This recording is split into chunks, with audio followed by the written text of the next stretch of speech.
Continuando na mesma questão, a gente vai agora a 375A, é um desdobramento. É então sempre o corpo e não o espírito que está desorganizado? Simples aí, né? Está perguntando se a desorganização está sempre no corpo e não no espírito?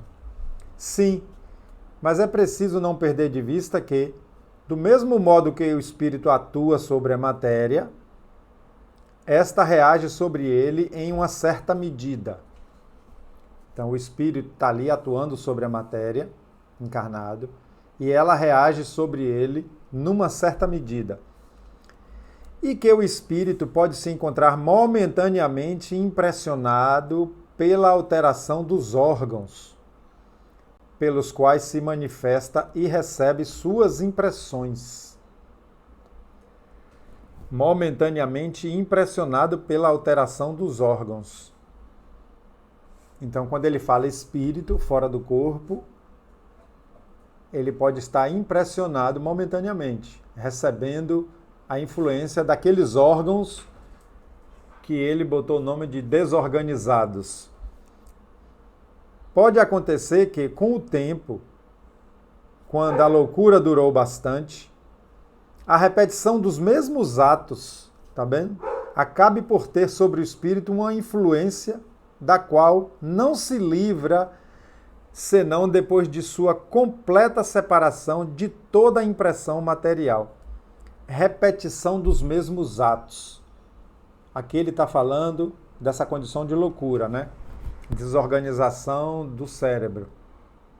Então, a repetição dos atos continua impressionando o espírito, mesmo fora da matéria. Vamos considerar desencarnado. Ainda assim, ele recebe a impressão. A gente sabe que entre o corpo físico e o espírito tem o perispírito, que é o modelo organizador biológico, e ele tem característica do corpo físico. Ele passou para o corpo físico as características e está nele aquilo ali. Depois de um certo tempo, depois que o espírito se livra totalmente dessas impressões, ele volta à sua cognição normal. Não é se desligar da matéria do corpo. Mesmo desligado do corpo, ele continua recebendo as impressões dos seus atos. Vamos pegar o exemplo do viciado em qualquer tipo de droga. Mesmo desencarnado, mesmo desligado do corpo, a gente sabe que ele continua nessa dependência. Normalmente continua, né? Muitos se libertam.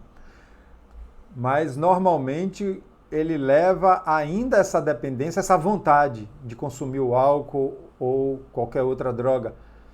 É a mesma comparação. E em todos os casos, o espírito só vai se libertar daquele processo, crescer, transcender aquele processo, depois que todas aquelas impressões saírem.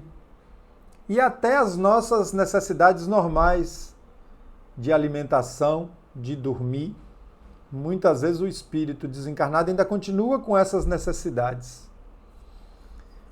Não é diferente na condição mental, da loucura que ele está chamando aqui.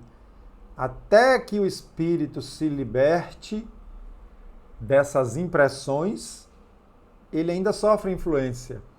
Como na questão anterior falou, né? O comentário de Miramês, poderá depender até de outra encarnação ainda, a depender de cada processo.